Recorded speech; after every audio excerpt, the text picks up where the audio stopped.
Türkmenin söhratı yayrap çaryanı, Prağim ardulan zamanın gelli, Köngüllüň çırağı ey beyik dana, Prağim ardulan zamanın gelli, Josunly, mukamı hintallı Türkmen, ardı bir sıpra cembollu Türkmen, ösüstün eleme yantallı Türkmen, Prağim ardulan zamanın gelli, Baltiyar halkımın elinde erki, Ceyhun Bahri Hazar artıptır görki, Guruldu berkarar dövlütlüň berki, Prağim arzulan zamanın gelli. Sadiyan yanlanya çağı gülküti, Jahanın olup Türkmen ülkesi, Doğunluk kursovi, dostluk halkası, Prağim arzulan zamanın gelli.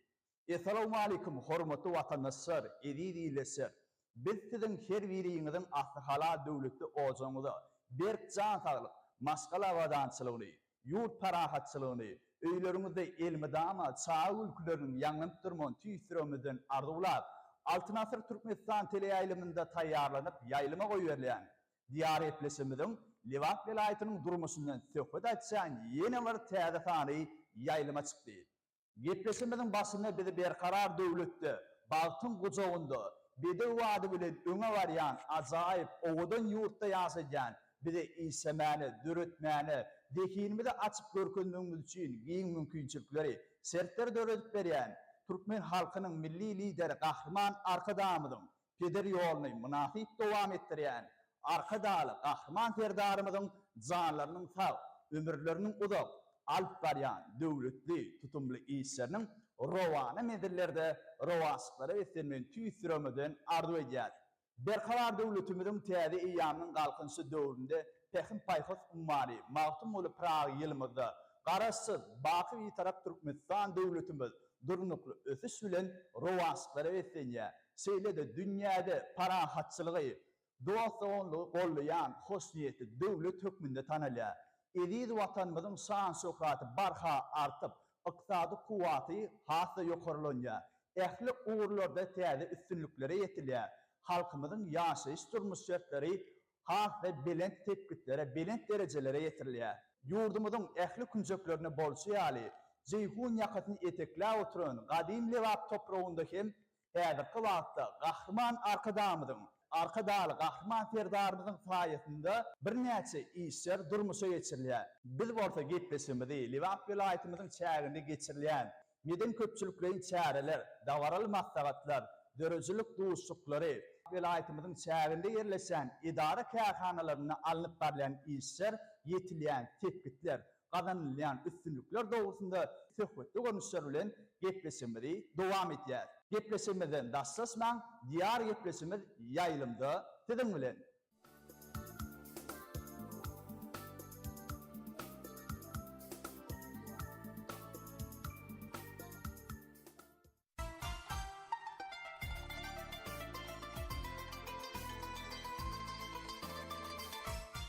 Türkmen halkynyň at owazasyny dünýä tanadan Günnögörüň beýik akıllary, Magtymgoly Pragynyň dürdäne döredijiliginiň ýyllar geçdigiçe insan köňüllerine saçýan şoglasy barha beýgelýär. Türkmen halky beýik sözü satlaryna hemişe hormat goýýar. Berkarar döwletiň täze eýamynyň galkynşy döwründe söz mülkünden köş gurup adamzat dünýäsiň ruhy gymmatlygyna öwrilen dana Magtymgoly Pragynyň sarpasy has hem belent tutilýar.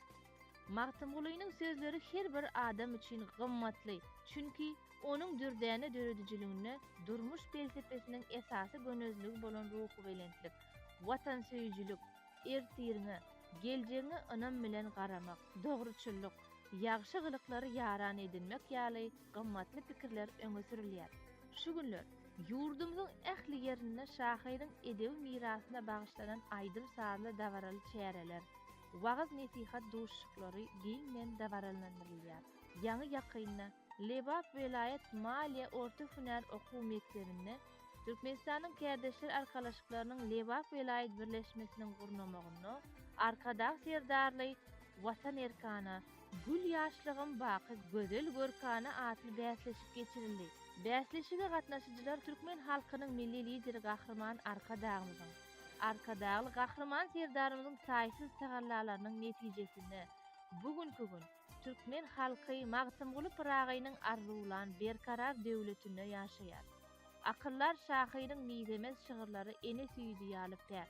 İnsanperwerlik, watan süýjülük, edermenlik, gahrymanlyk ýaly duýgulary oýaryp, häzirki güne çenli halklaryň arasynda öz gymmatyny ýitirmän baky ýaşamagyny dowam edýär diýip buýsonç bilen bellediler. Bäsleşige gatnaşyjylar halkymyzy eşletli zamanada ýaşadýan edebiýatymyzy, milli mirasymyzy östürmäge giň mümkinçilikler döreden türkmen halkynyň milli lideri gahryman arkadagly gahryman serdarymyza tüýs ýüreklerinden çykýan alkyş sözlerini aýtdylar.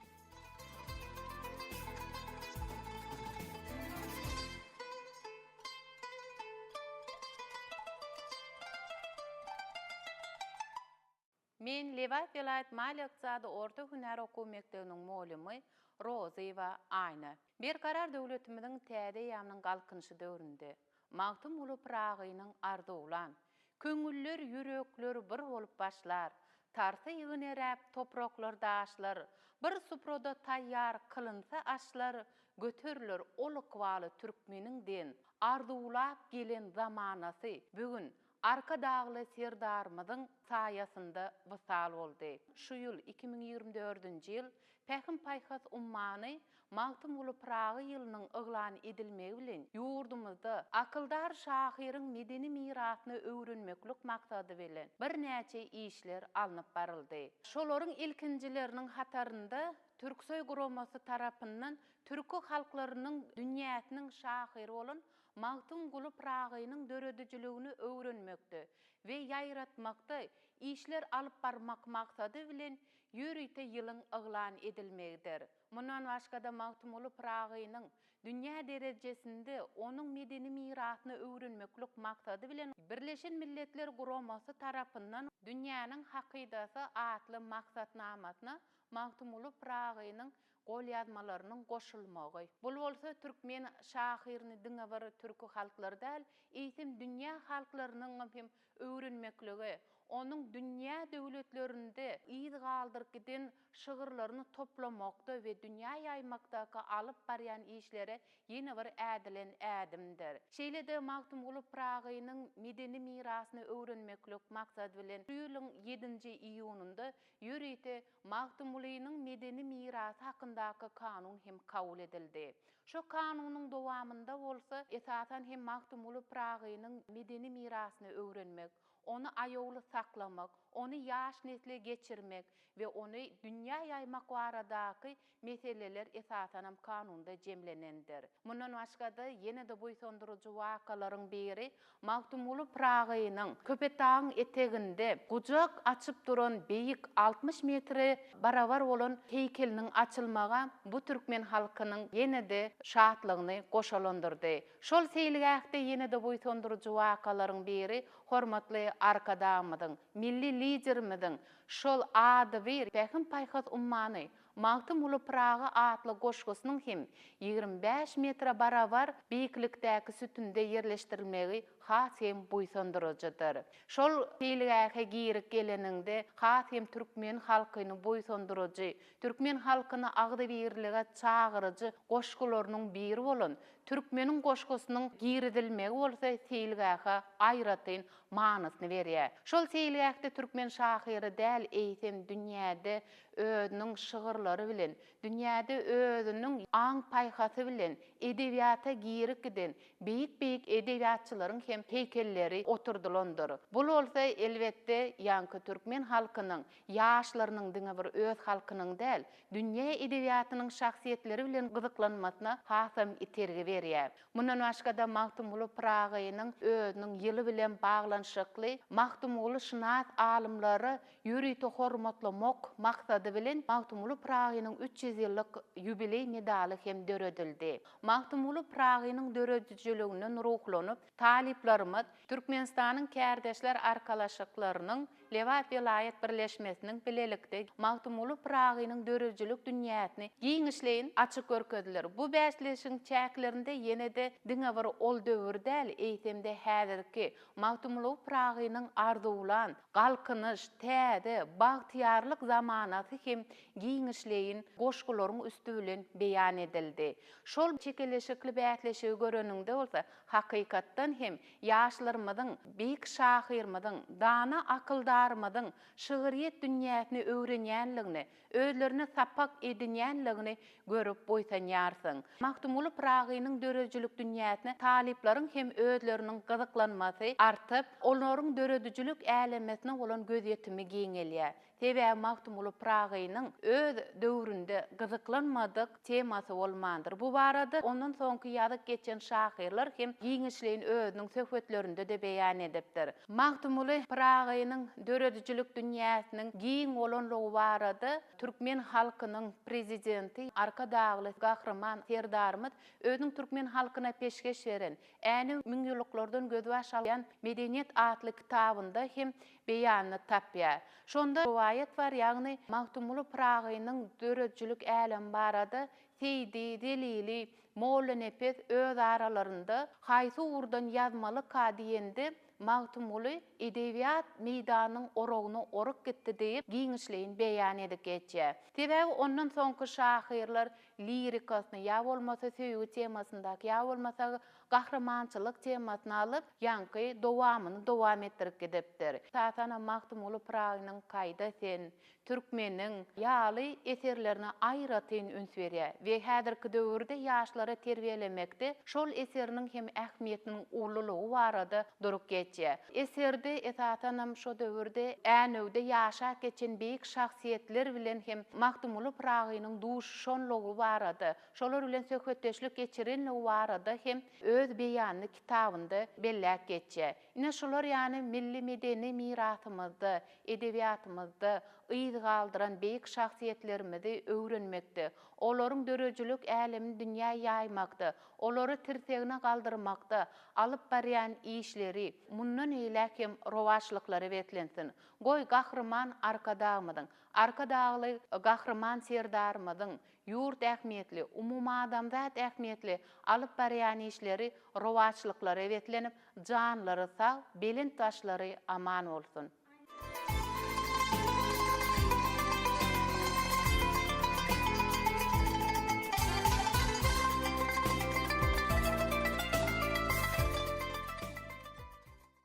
Men Lewat Vilayet Mali Iqtisad Orta Hünär Okuw Mekdebiniň muallimi Arslan Waýna. Berkarar döwletiň täze ýamynyň galkynşy döwrüne, Pähim Paýhas ummany Magtumuly Pragy ýylyna, Türkmen halkynyň milli lideri, gahrman arkadamyzyň, hormatly prezidentimiz arkadaly gahrman Serdarymyzyň taýsys tagallalaryny netijesinde Türkmeniň beýik şahsiýetlerini, olaryň döredijligini ören uly sarpa goýulýar. Beýik akyllar şahyrymyz Magtumuly Pragynyň ajaýyp goşgulary, şygyrlary, awadanlyk, asudalyk, adalatlylyk, watan söýjülük baradaky arzuwlarynyň öz boluşly beýanynyr. 2024-nji ýyl Pähim Paýhas ummany Magtumuly Pragy ýylyna şahyryň ömrüne, döredijligine, onuň baý edebi mirasyna bagyşlanan çäreler, olary giňden wagyz etmek, dünýä jemgyýetçiligine giňden ýaýratmak maksady bilen geçirilen çäreler diňe bir watanymyza däl eýsem daşar döwletlerde hem geçirilýär. Mälim bolşýaly Magtumuly Pragynyň golýazmalar toplumy Birleşen Milletler Guramasynyň bilim, ilim we medeniýet meseleleri boýunça Guramasynyň ýagny UNESCO-nyň dünýäniň hakydasy maksatnamasynyň halkara sanawyna girdildi. Türkiýe medeniýetiniň halkara guramasy Türksoy tarapyndan 2024-nji ýyl Türkiýe dünýäsiniň beýik şahyr we akyllary Magtumuly Pragy ýyly diýilip eglan edildi. Şahyryň baý edebi mirasyny, ýaşlarda ahlak terbiýesini bermek baradaky meseleleri, şunyň bilen baglylykda ýurdumyzda köp myhmanlaryň gatnaşmagyna birnäçe çäreler, halkara forumlary, okuw maslahatlary, wagyz nesihat çäreleri, aýdym sazy dawaralar geçirildi. Beýik şahyryň 300 ýyllyk jubiley toýunyň toýlanýan döwrüne Aşgabatyň gün ortasynda Köpetdaň etegi bilenine şahyryň ömrü döredijiliğine bagşlanan Magtymly Pragy Medeni Seýilgäk toplumy hem açyldy. Magtymly Pragy Medeni Seýilgäk toplumynyň açylmagy bolsa, türkmen halkynyň şahyryň ömrüne we döredijiliğine goýan çuňur hormatynyň suwutnamasydyr. Alymlar tarapyndan şahyryň goşgular ýygnasy Magtymly Pragy atly kitap çap edildi. Bu kitapda şahyryň 300-den gowrak goşgusy jemlenip, ol goşgular ýaşlara terbiýe bermekde, ilim bilim bermekde bizim olymlar üçin uluk ol ýazma çeşmesi bolup hyzmat edýär. Ynha şu mümkinçiliklerden ugralyp Türkmenistanyň kärdeşler arkalaşyklarynyň Lewap vilayet birleşmesi tarapyndan Lewap vilayet Malik Iqtisady Orta Hünär Okuw Mekdebiniň talip ýaşlarynyň arasynda Magtymly Pragynyň döredijiliğini nakyllara we atalar sözlerine ýaýratmak maksady bilen Arkadagy serdarly watan erkana gül ýaşlygym baky gözel görkana ady bilen bäsleşik geçirildi. Bu bäsleşikde mekdebimiziň talipleri özleriniň ukyp başarnyklaryny görkezdiler. Şahyryň goşgularyny çeper okoýuş, monolog görnüşinde sahnalaşdyryp ýerine ýetirdiler. Bu geçirilen bäsleşik diýsen gyzykly we çekeleşikli geçdi. Biz ýaşlara okumaga, işlemäge, döretmäge, zähmet çekmäge şeýle mümkinçilikleri döredip berýän türkmen halkynyň milli lideri, gahrman Arkadagymyzyň, hormatly prezidentimiz, Arkadagy gahrman serdarymyzyň janlary sag ömürler uzak bolsun. El-ýurt bähwetli, umumy adamzat ähmiýetli tutýan tutumly işleri hemişe rowaşlyklara beslensin.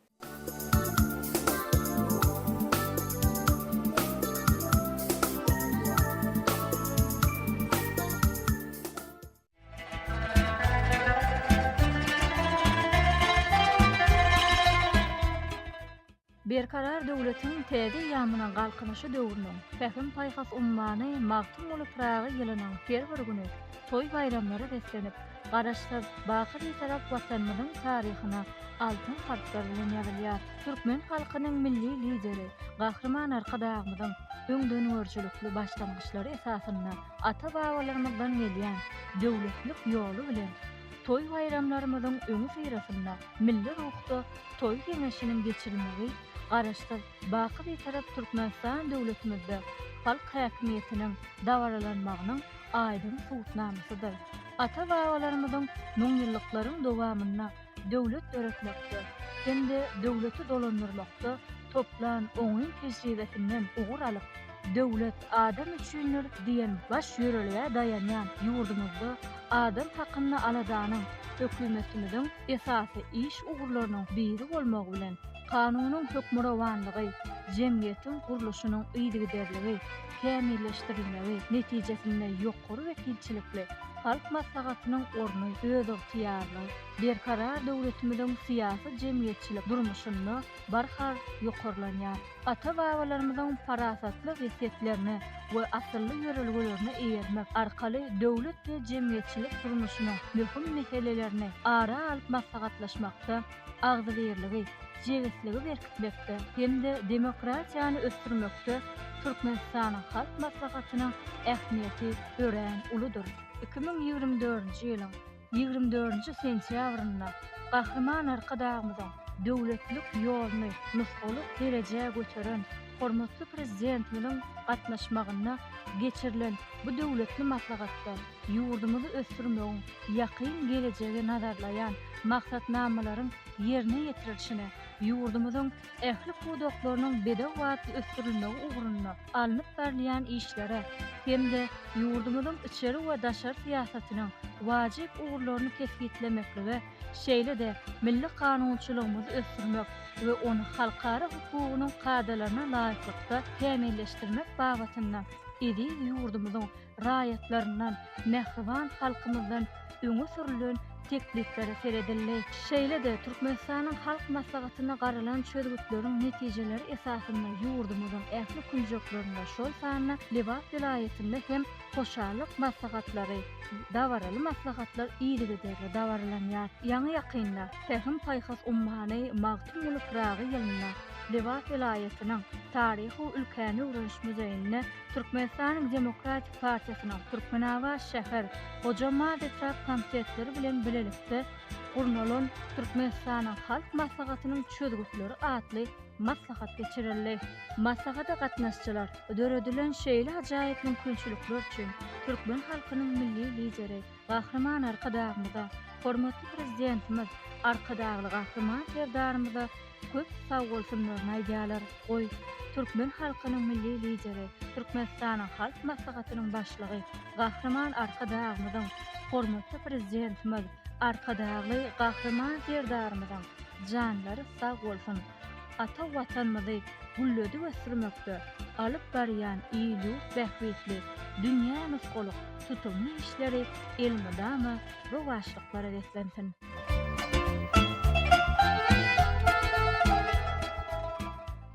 Men Lewap vilayatynyň Türkmenabad şäheriniň ýaşaýjy meýwegül berdi. Bir karar döwletiň täze eýamynyň galkynşy döwründe Päkim paýhat ummany magtym bolup Praga ýylynyň her bir gün toýdur bayramlara, şanly senelere we ýatdan çykmajak taryhy wakalara wetlenip taryhyň gatlaryna altyn harplar bilen ýazylýar. Ynha bugün bütün türkmen diýary, türkmen halkynyň milli lideri, Türkmenistanyň halk maslahatynyň başlygy gahrman arkadagymyzyň döwlet adam üçindir diýen beýik taglymatyny üstünlük bilen dowam etdirýän hormatly prezidentimiz arkadagy gahrman serdarymyzyň sahawata beslenen ak ýollarynyň özüniň agdyberligini, jewetligini we ýeten beýik derejelerini dünýäjar edip batlyk adamlar bilen öňe barýar. Bir karar döwletiň täze eýamynyň galkynşy döwründe hormatly prezidentimiz arkadagy gahrman serdarymyzyň taýsy tagallalary, türkmen halkynyň milli lideri, Türkmenistanyň halk maslahatynyň başlygy gahrman arkadagymyzyň ýolbaşçylygynda gözellikde we arasatçylykda dünýäni soluq Aziýanyň merjeni adyna münasip bolan gözel Aşgabatymyzda maslahat köşkünde sentýabr aýynyň 24-nde Türkmenistanyň halk maslahatynyň nowatdaky mejlisi geçirildi. Bu mejlisde il wähwetli ýurt ähmiýetli birnäçe işlere seredildi. Şeýle-de bu maslahatda türkmen halkynyň milli lideri, Türkmenistanyň halk maslahatynyň başlygy gahrman arkadagymyz özüniň taryhy çykyşyny edip, bu taryhy çykyşda ýurdumyzda ýetilýän sepgitlere, gazanýan üstünliklere we halkymyzyň ýaşaýyş durmuş ýagdaýynyň hasta gowlandyrmagy barada taryhy çykyşyny etdi. Türkmen halkynyň milli lideri, Türkmenistanyň halk maslahatynyň başlygy gahrman arkadagymyzyň taryhy çykyşyndan soň bolsa vilayatlardan gelen ýaşul neslin wekilleri hemde mährem enelerimiz zähmetli tapawutlanýan raýatlaryň çykyşlary diňlenildi. Türkmenistanyň halk maslahatynyň nowatdaky mejlisine hormatly prezidentimiz, arkadagy gahrman serdarymyzyň özüniň gatnaşmagy, taryhy çykyş etmegi biz eneleri diýseň buýsundurdy. Hormatly prezidentimiz, arkadagy gahrman serdarymyz bu taryhy çykyşynda türkmen halkynyň geljegi, ösüşleri, ýylyň dowamında meýilname esasında alınıp barılan işleri hem seljerme berip geçdi. Şeýle-de bu maslahatyň dowamında ýene-de ýurdumyzda ähli vilayatlarda zähmet çeken birnäçe ýaşullara Türkmenistanyň hormatly il ýaşulsy diýen atlaryň daqylmagy, şeýle-de mährem enelerimize zähmetli tapawutlanýan işegur enelerimiz bolsa Türkmenistanyň Zeynal Kalby ordenleri bilen teýlanyldy. Biziň ýurdumyzda esasan hem şu halk maslahatynyň nowatdaky mejlisinden ýaş nesillerimiziň akylly başly, edepli, terbiyeli, giň göz ýetimli, tutanýerli, maksady okgunly bolmaklary, olaryň özlerine hünär taýlap almaklary, taýlap alan hünäriniň ussat iýesi bolmaklary barada giň göwrümli işler alınıp barylýar. Ýurdumyzda ýaş nesillerimiziň dürli dillerde gürläp bilmegi, ösen teknologiýalardan baş çykarmagy, halkara derejesinde ılımly, bilimli bolmak üçin türkmen halkynyň milli lideri, Türkmenistanyň halk maslahatynyň başlygy gahrman arkadagymyzyň döwlet adam üçindir diýen beýik taglymatyny münasip dowam etdirýän hormatly prezidentimiz, arkadagy gahrman serdarymyz tarapyndan ähli mümkinçilikler döredilip berildi. 2024-nji ýyl Päkim paýhat ummany magtym bolup Praga ýylynda ýene bir buýsundurjy wakalaryň biri, taryhda şuňur ýyl galdyrjak wakalaryň biri hem Aşgabatyň gözel künjeginde ýerleşýän Köpet dagynyň eteginde gündogaryň beýik akyldary, beýik türkmen şahyry magtym bolup Pragaýynyň ägirt uly heykeliniň dikeldilmegi, şeýle-de meden teýilgäkiň açylyp ulanylmaga berilmegi bolsa, biziň ýurdumyzda ähli zadyň halk üçin, adam üçindiginiň ýene-de bir aýdyň subutnamasy boldy. Men şu ajaýyp pursatda bütün türkmen halkynyň magtym bolup atamyzyň arzuwlan bir karar döwletiniň hödürini görüp ýaşamak üçin ähli şertler döredip beren bu bir karar döwleti bize hasyl eden Türkmen halkynyň milli lideri, Türkmenistanyň halk maslahatynyň başlygy Gahrman Arkadagymyza, Gahrman Arkadagymyzyň peder ýoluny münasip dowam etdirýän hormatly prezidentimiz Arkadagly Gahrman Terdarymyza eni ýüregimden köp sag bolsun maýdýaryn. Türkmen halkynyň baky bagtyarlygy, nurany geljegi, rızkyl bereketiň bolçulugy üçin alyp barýan işler üçin hormatly prezidentimiz Arkadagly Gahrman Terdarymyzyň, Gahrman Arkadagymyzyň janlary sag, ömürleri uzak bolsun. İl ýurt bähwetli tutumly işleri hemişe rowaşlyklary beslensin. Men Türkmenawat şäheriniň daşyryp dillerini ýöreteleşdirilen 35-nji orta mektebiniň türkmen dili we edebiýat mugallimy. Türkmenistanyň Demokratik Partiýasynyň Türkmenawat şäher komitetiniň işçiň agzasy Döwletmurat Sadow. Berkarar döwletiň täze ýamynyň galkynyşy döwründe Pähim Paýgasymman magtumuly pragy ýylymyz halkymyzyň ýeten ajaýyp derejeleri, gazanan ýeňişleri bilen bugünkü gün toýdur bayramlara guwançly wakalara beslenýär. Elbetde Pähim Paýgasymman magtumuly pragy ýylymyzda aýratynam türkmen halkynyň milli lideri Gahrman Arkadagymyzyň şeýle hem hormatly prezidentimiz Arkadagly Gahrman Terdarymyzyň başçylygynda uly döwletli maslahatyň geçirilmegi halkymyzyň göwürlerini galkındyrdy. Aýratynam şol maslahatda halkymyzyň şuňky ýaşaýyş durmuşy, geljegi barada bugünkü biziň ata-baba gelýän mukaddes täplerimize, ýörelgelerimize eýerilip, ýylyň-ýylyna bir şeýle döwletli maslahatyň geçirilmeginiň öz bolşly manysynyň bardygy da bellenildi. Elbetde bugünkü gün türkmen halky özüniň ajaýyp zähmet söýerligi bilen uly belent derejelere ýetýär. Aýratynam döwlet tarapyndan şu biziň ýaşlarymyz barada Pähim Paýgasymmany magtumuly pragy ýylymyza biziň ýaşlarymyzyň edep ekramly, bilimli, sowatly, dünýä ýüňlerine laýyk gelýän bilim almaklary üçin uly işler bitirildi. Ene şu işleriň göz başynda duran türkmen halkynyň milli lideri Gahrman Arkadagymyz hem-de hormatly prezidentimiz Arkadagly Gahrman Terdarymyz özleriniň çykyşlarynda biziň aýratynam ýaşlarymyz barada şu döwlet tarapyndan nä derejede olara bir aladalar edilip, goldaw berilip, şolaryň bilimli, ilmli, sowatly adamlar bolmagy barada da köp tagallalaryň edilýändigi bugünkü gün biziň durmuşymyzda, türkmen durmuşynda muňa mysal edip ene türli döwletli ojaklaryň ýygy-giderli gurulyp halkymyzyň hyzmatyna gurulyp ulanylmagy berilmegi, dünýä ýüňlerine laýyk gelýän häzirki döwrüň ilmiň gazanan ýokary tehnologiýa enjamlarynyň oturdulmagy da bugünkü gün biziň ýaşlarymyzyň dünýä derejesinde sowatly, bilimli adamlar bolmagy üçin edilýän aladalaryň suwutnamasy diýip düşünýärin. Elbetde Pähim Paýgasymmany magtumuly pragy ýylymyz hem öz bolşly bir mana eýe bolan ýyllaryň biri diýip aýdasym gelýär. Sebäbi magtumuly atamyzyň beýik akyldar şahyr magtumuly pragynyň 300 ýyllyk toýunyň uly dawaralar bilen bellenilmeginde öz bolşly bir many bar. Sebäbi akyldar şahyr magtumuly atamyz diňe bir türkmen edebiýatynda däl, eýsem dünýä edebiýatyna ýaňsalan ägirtlerin biri hökmünde bugünkü gün türkmen halkynyň ada-wadasyny dünýäye ýaýan şahyr hökmünde garaýar. Elbetde ine şunuň ýaly döwletimizde ajaýyp parahat, asuda durmuşda ýaşaýan bagtyar durmuşyň hödürini görüp ýaşaýar. Şol orada aýratynam magtumuly atamyzyň hormatyna dürli medeni köpçüliklerin çäreleriň, dürli forumlaryň, ilmi amaly maslahatlaryň, konferensiýalaryň gurulmagy bu magtumuly atamyzyň hormatyna bagyşlanan ajaýyp bir çäreleriň geçirilýändigi bizi diýsen guwandyrýar.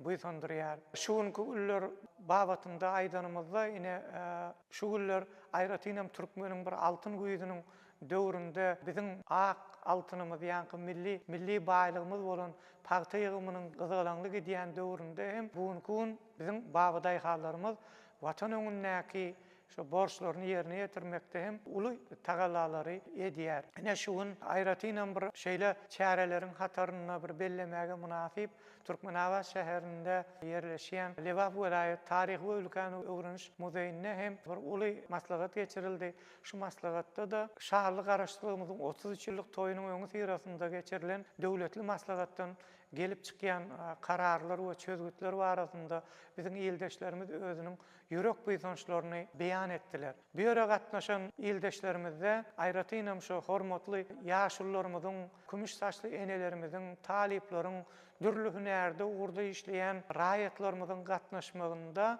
bu döwletli çäre öz boşluğur mana iyi oldu diýip aýdasym gelýär. Sebäbi bu ýerde çykyş eden ýoldaşlarymyz şu özüniň şuunki bagtyar durmuşymyza bolan hormatly gahrman arkadagymyza, hormatly prezidentimiz arkadagly gahrman serdarymyza bolan ýürek buýsançlaryny beýan etdiler. Sebäbi şunuň ýaly ajaýyp bagtly Türkmenistan döwletimizde bir bagtyar durmuşda ýaşamaklygyň özü parahat durmuşyň, afudalygyň, ösüp barýan ýurdumyzyň şeýle özgerýän, ösýän ýurdumyzyň gözelligine bir görk goşýan ajaýyp binalaryň, täze-täze döwlet ähmiýetli deskalaryň, bilim ojaklarynyň gurulyp ýygyderli ulanmagy berilmegi şunkun hakykatdan biziň ildeşlerimizde buýsanç duýgularyny, watanymyza bolan söýgü duýgularyny döredýär diýip aýdasym gelýär. Men şu ajaýyp pursatdan peýdalanyp halkymyzyň bagtyarlygy, asuda durmuşymyz, erteki nurany geljegimiz üçin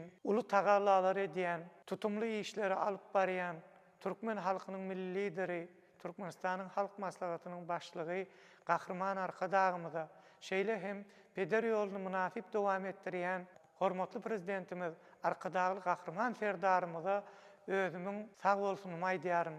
Türkmen halkynyň milli lideri gahrman arkadagymyzyň, hormatly prezidentimiz arkadagly gahrman serdarymyzyň jalary sag, ömürleri uzak, belent başlary aman bolsun. Halkymyzyň bagtyarlygy uğruna alyp barýan ähli insanperwer ýörelgeleri hemde beýik tutumly işleri hemişe rowaşlyklara wetnedin.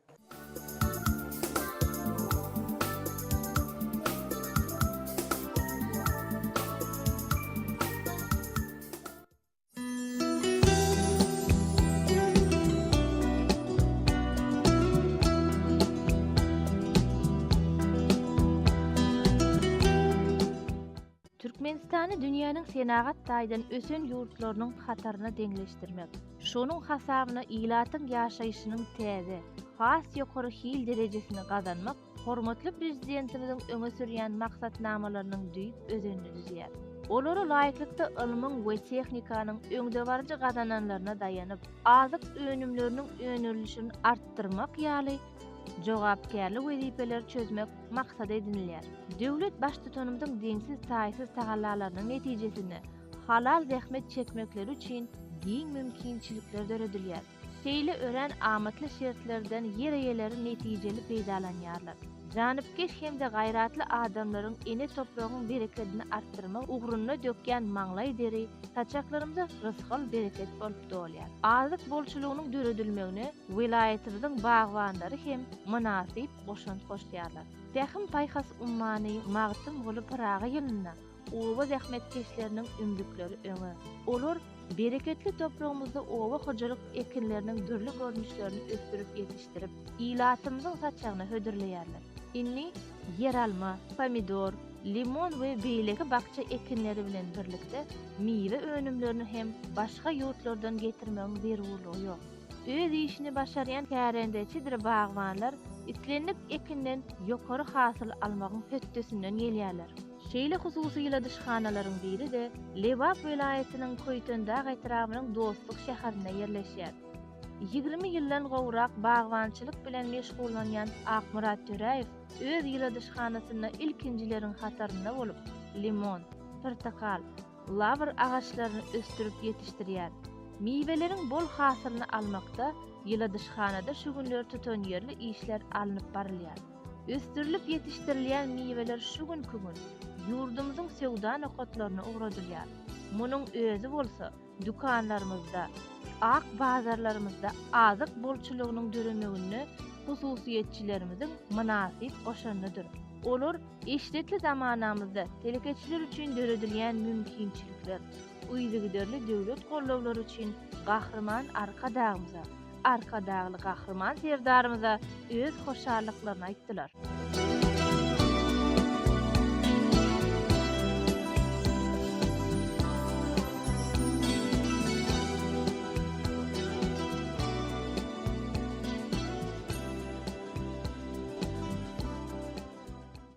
Köyten Dağı etrafının Dostluk şäheriniň ýaşaýjysy Akmurat Töraýew. Men bagwançylyk käri bilen 22 ýyldan bäri meşgullanýan. Meniň ýyladyşhanamda ana limon agaçlaryny görüp dursaňyz ynha şu limon agacy bütün Orta Aziýa belli meýer diýen görnüş Özbegistan Respublikasynyň Daşkent şäherinden getirildi. Şol iň hasylly, iň tagamy, datly limonlaryň görnüşine girýär. Ana görüp dursaňyz hasyly turşy däl, süýji, haridarhalar, C vitamine bay, kän keselleriň dowasy hasap edilýär limon. Limon agaçyny indi saralyp başlady. Ýene-de nesip bolsa bir näçe günden şunu ýygyp başlarys, ak bazarlarymyza eltip dukanlara hasylyny tapşyrarys. Her bir düp limonumuz orta hasap bilen 50-70 kilogram hasyl berýär. Sanyny aýtsak 250-300 limon hasylyny berýär. Limonun iyidegi barada aýtsak, hasylyny şunun ýygnanymyzdan soň aşagyna hökman dersi gömmeli, kali dökünini bermeli, amafos dökünini bermeli, imitlendirmeli. Gelecek ýylyň hasylynyň düýbüni tutmak üçin hasylyny ýygandan soň mineral dökünleri bilen bir hatarda yerli dökünler dersi bilen hökman guruplandyrmaly. Bütün ýylyň dowamında agrotehnik çärelerden hökman ýyzyny üzmeli däl, garaşygyň wagtly-wagtynda suwuny bermeli. Bu iyidege mätäç daraklara girýär. Özü subtropiki ýurduň mewesi bolandan soň sowukdan goramaly. Şol bir hatarda onu gaty ıssydan saklamaly. Tomus aýynda meselem howanyň ýyllygy 35-37 derece bolanda da ol yapragyny gaçyranok. Ýöne kış aýynda şonu wagtynda seretmeseň yapragyny gaçyrýar şo limon. Şoň üçin kış aýynda kän ýylyda saklamak bolanok limony. Ýyllyk derejesini hökman gözekçilikde saklamaly. Aýdyşymyz ýany limon agaçyny edil çağa sereden ýany mydama gözekçilikde saklamaly, ýedegini ýetirip durmaly. Şeýlelikde onuň hasyly bol bolýar, meweleri ter bolýar. Limon ağacını köpeltmek için onun bir yıllık çiğvığından alıp 20-25 santimetr çiğvığını yukarısında 2-3 yaprak kaldırıp o yaprağın yarısını kırkıp yumuşatılan yere, dökünlendirilen yere oturtmalı. Yani hökman onu üstüne örtüp küçücük yıladışhana emele getirsen çalp nahallar emele geliyor. Eken küçücük çiğvıklarımız göğürüp çıkandan sonra Mart-April ayında hava yılap başlayar. Onu yuwaş-yuwaşdan ýyly howa öwrenişdirmeli, ıssy howa. Egerde şol üstüniň örtügini iki gapdalyny açyp şemaladyp öwrenişdirmeli. Birden açsaň şol yapraklar gowrak galýar. Şoň üçin yuwaş-yuwaşdan öwrenişdirmeli içindäki nahallary. Ondan soň üstüniň örtügini aýyrmaly. Egerde aýyrmasaň ol ıssa çydaman örtügiň içinde gowrak galýar. Suwdan gysmaly däl. Hökman ızgary gowramanka ýene-de suwlap durmaly. Damjalaýyn usulda da suwlasaň bolýar şol eken nahallarymyzy. Gelecek ýyl ýene-de bir ýyldan geçenden soň aşagynyň topragy bilen alyp gaplara salyp islendik ýere eltip şonu göçürseň ol göwürük gidýär. Şol 3 ýyldan soň eýam hasyla durýar. Aralyklaryny eken wagtyň 3 metrde ekmeli. Şu ýyladyşhanamyzda ýene-de lawr agacı we apelsin diýen daraklarymyz bar. Indi şonuň ýanyna baryp onu göreliň. Ynha görüşiňiz ýaly häzir biz mandarin agacynyň ýanynda durs. Ynha şol mandarin agacy Russiýa Federasiýasynyň Abhaziýa diýen ülkesinden geldi.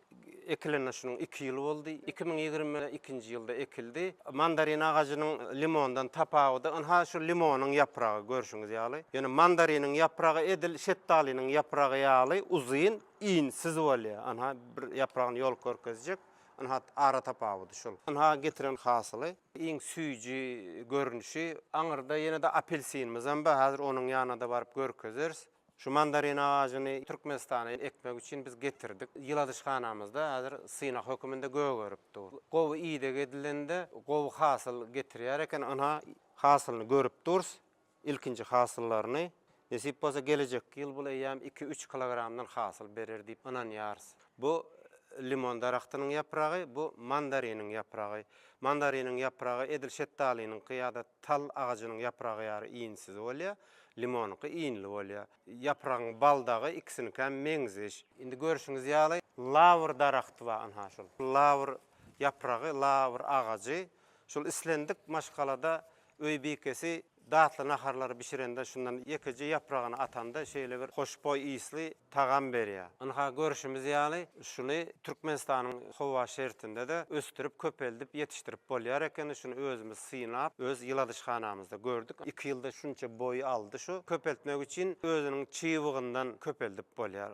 Ýöne şonuň içinde hökman çiğli şert bolmaly, gurak bolmaly däl. Ynha görüşiňiz ýany şu lawr yapragy özüniň getirilen yurda Abxaziya yurdundaqydan bizim howa şertimizin gowulugy üçin, güneşe baylygy üçin bizde şunun hoşboý iyisi güýçli bolýan eken. Ana şu synlayan sitrus agacynyň ady apelsin ya da portakal. Şu portakal agacynyň ýanyna geldik. Şu portakal agacynyň aýratynlyk tarapy onuň yapragy limonyňka, mandarininka meňzese de ütkeşik aýratynlygy bar. Ana şu yapragyň aşagynda ýene de dowamy bar.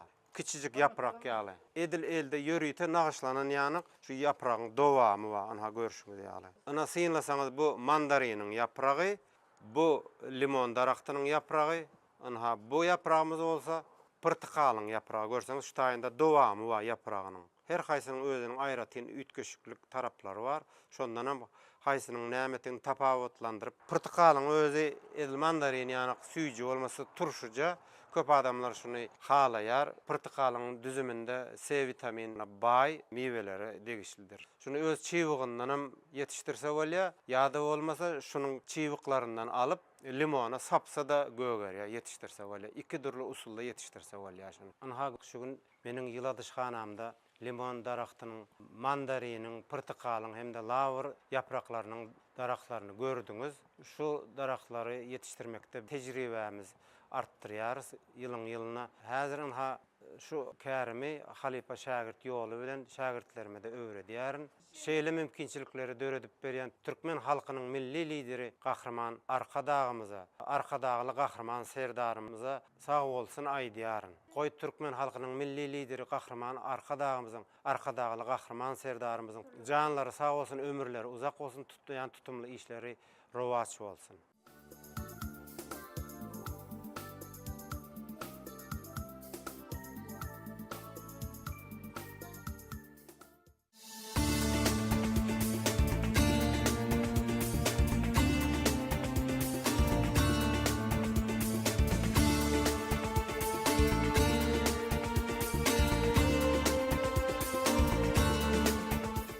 Bilişimiz ýaly, häzirki pursatlarda ýurdumyzyň bagadaýhanlary, bagtaçy kärendiçiler üçin jogapkärli döwür bolan bagta ýygym mewsimi ýokary depkinlerde gyzgalaňly dowam edýär. Hormatly prezidentimiň owa hojalykçylara berýän ýygyderli goldawundan, bu dokda amala aşyrylýan düýpli özgertmelerden ruhlanyp, zähmet çekýän ustad ýereýeleriniň tutan ýerliligi we gaýraty bilen şu owa hojalyk ýylyna hem güneşli ülkemizin bereketli meydanlarında halkımızın baylığı ağ altına dengelyen gowaçanyň bol hem bereketli hasyly kemala geldi. Mewsümde ýokary netijeleri görkezýän pagtaçy kärendeçilerin işini ökte mehanizatorlaryň, hasylyk karmanhanalary ýetirmekde ihlasly zähmet çekýän awtolog sürüjileriň armasyny ýetirmekde, olary gollap ruhy lezzet bermekde ýurdumyzyň medeniýet we sunugat işgärleriniň hem uly orny bolup, gaýyska wagtlaýyn bu nortanky dyn jalyş pursatlaryna gurnalýan medeni hyzmatlar ýokary guramaçylyk häsiýetine eýe bolýar. Diýarymyzyň Lewap welaýatyna hem babadaýhanlarymyz üçin möhüm we jogapkärli döwür bolan pagta ýygym mewsimi ýokary depkinlerde guramaçylykla dowam edýär. Tebitin hasyl ustatlary ýylyň ýylyna bolşýaly. Şu owa hojalyk ýylyna hem gowaçanyň bereketli hasylyny kemala ýetirdiler. Ak patrak ýaly açylyp giden gowaçaly meýdanlar, welaýatyň ustad pagtaçylarynyň gaýratynyň çeken ihlasly zähmetiniň rahmeti hem miwesi bolup gözleriňde konurýar. Pagta ýygymyny çalt we gyýyska döwürdi.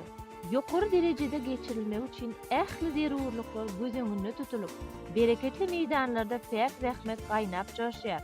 Zähmet pelwanlaryny ruhy taýdan gollamakda, yerlerde armasyny ýetirmekde. Günnogor sewitin medeniýet, sunugat işgärlerinde ýokary işçilik görkezýärler.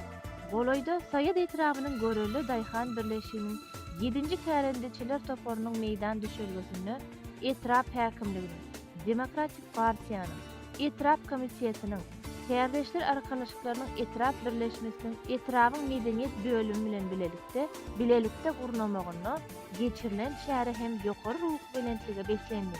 Gün ortanky dyn jalyş pursatlaryna gurnalýan medeni hyzmatlar, göwnleri göteriji aýdym saatly çykyşlar bagtaçy babadaýhanlaryň şaatlygyna şaatlyk koşup, täze zähmet üstünliklerini galkynarýar. Belent owazlar bilen ýanglanan nurany aýdymlarda bagtyýar zamanamyz, milli baýlyklarymyz, ýurdumyzyň ösüşleri, Türkmen owasynyň ajaýyp keşbi, hormatly prezidentimiziň rowaç işleri uly joşgun bilen beýan edildi. Göwünleri göteriji tanslar, gazakly folklor çykyşlar, dawara gatnaşyjylarda ýatdan çykmajak duýgular oýardy. Şäheriniň dowamında hasym ussatlaryna, ýygymçy gelin gyzlara, mehanizatorlara, avtolog sürüjilere, Demokratik Partiýanyň Saýyt Etrap Komitetining hemde Käderdeşler arkalaşyklarynyň etraf birleşmesiniň adyndan sowgatlar gowşuruldy. Şahatlykly fursatlarda yerden bol hasyl almakda ödüledilen uly mümkinçilikler üçin Türkmen halkynyň milli lideri Gahrman Arkadagly Gahrman serdarymyza alkyş hem hoşallyk sözleri aýdyldy. Gahrman Arkadagymyzyň, hormatly prezidentimiziň janlarynyň sag, belent başlarynyň aman bolmagyny, il yurt bähwidine gönüktirilen tutumly işleriniň rowaçlyklara beslenmegini arzu etdiler.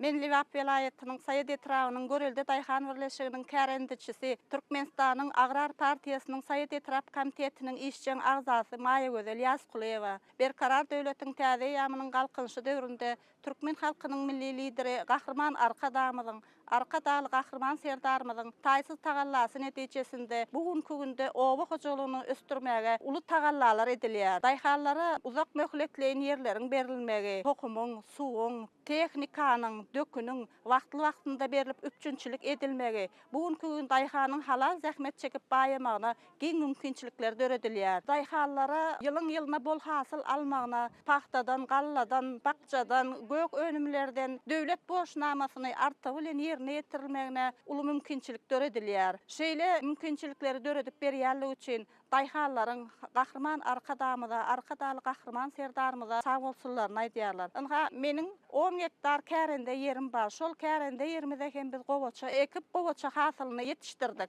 Ynha häzir şol gowaça pellelere seredenimizde ak patrak ýaly açylan paxtalar biziň azabymyzyň ýerine düşüp bol hasylyň kemala gelendiginiň bir aýdyň şaýady bolup durýar. Ynha şu ýyl 2024-nji ýyl Pähim Paýhas ummany mahtum bolup Praga ýylynda ýene de bir şatlyk goşuldy. Sebäbi şu ýylyň hasylynda paxtanyň, buğdaýyň döwlet tarapyndan bahasynyň ýokarlandyrylmagy, daýhanlarymyzyň halal zähmet çekip baýamagyna ýene de bir mümkinçilik döredildi. Ynha şu 10 hektar ýere gowaça hasylyny ýetişdirip häzirki günde paxta ýygym möwsüm giň işleýin alınıp barylýar.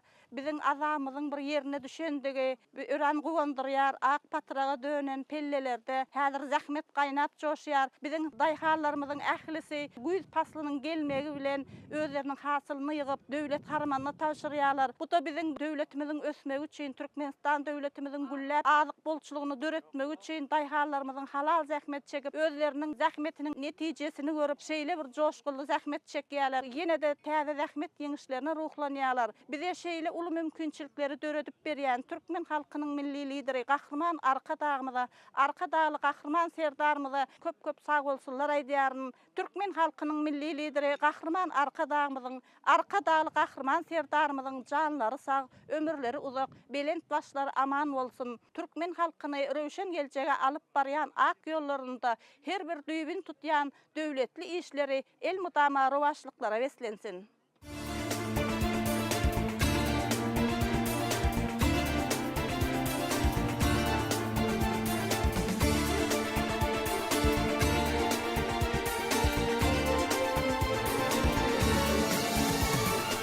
Men Türkmenistanyň Demokratik Partiýasynyň Saýyt Etrap Komitetiniň partiýa guramaşçysy Merjen Kurbanowa. Berkarar döwletiň täze ýamynyň galkynşy döwründe hormatly prezidentimiziň taýsyz tagallasy netijesinde ähli ulgamlar bilen bir hatarda owa hojalyk ulgamna hem ulunys berilýär. Ýurdumyzda hem ykdysadyýetimiźde owa hojalyk ulgamynda ýokary netijeler gazanylýar. Ynha bugün hem biziň Liwap welaýatymyzyň Saýyt Etrabynyň Görelde Daýhan birleşiginde hormatly prezidentimiziň ýadawsyz aladalary bilen daýhanlarymyzyň ýerden bol hasyl alyp zähmet çekýändiklerine döwlet tarapyndan ähli goldawlar berilýär. Ýagny olar su, dökün tehnikalar bilen üpjün edilýär. Gahrman arkadamyzyň, arkadaly gahrman serdarymyzyň, kärendeçi babaday xanlarymyzyň yerden hasda bol hasyl almaklarynda ýakyndan ýardam berýär. Ýagny döwlet tarapyndan satyn alyş narhlarynyň ýokarlandyrylmagy babaday xanlary öňküden de has hujugly işlemäge itergi berýär. Özleri üçin edilýän aladalary her adymda duýup ýaşaýan babaday xanlarymyz gahrman arkadamyza, arkadaly gahrman serdarymyza çäksiz alkyşlaryny aýdýarlar. Ökde babaday xanlarymyz hem öz öňlerinde goýan şertnamalaryny, borçnamalaryny, üstünlikli paxta hasylyny artygy bilen watan harmanyna tawşyrjakdygyna hasda ynanýar. Gahrman arkadamyzyň, arkadaly gahrman serdarymyzyň janlary sag bolsun, belent başary aman bolsun, iýli ört bäxtli tutýan tutumly işleri elmydama rowaj alsyn.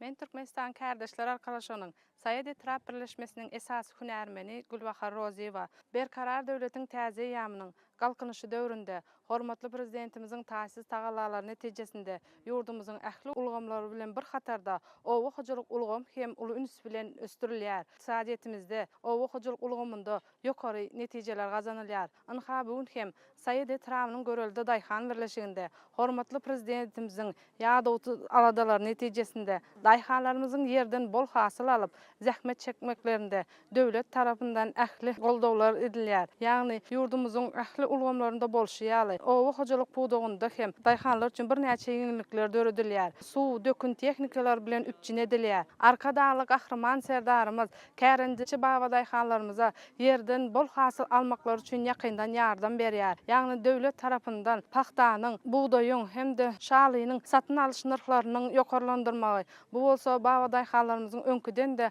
hasda hujugly işlemäge itergi berýär. Özleri üçin edilýän aladany her adymda duýup ýaşaýan baba daýhanlarymyz gahrman arkadamyza, arkadaly gahrman serdarymyza hoşallyklaryny bildirýärler. Ökde baba daýhanlarymyz hem öz öňlerinde goýulan şertnamalaryň borçnamalaryny üstünlikli paxta hasylyny artygy bilen watan harmanyna tawşyrjakdygyna ynanýar. Ýaşamaga, işlemäge giň mümkinçilikleri döredip beren gahrman arkadamyza, arkadaly gahrman serdarymyza köp sag bolsun aýdýaryn. Türkmen halkynyň milli lideri gahrman arkadamyzyň, arkadaly gahrman serdarymyzyň janlary sag, başlary dik bolsun, tutýan tutumly işleri elmydama rowaşlyklara weslensin.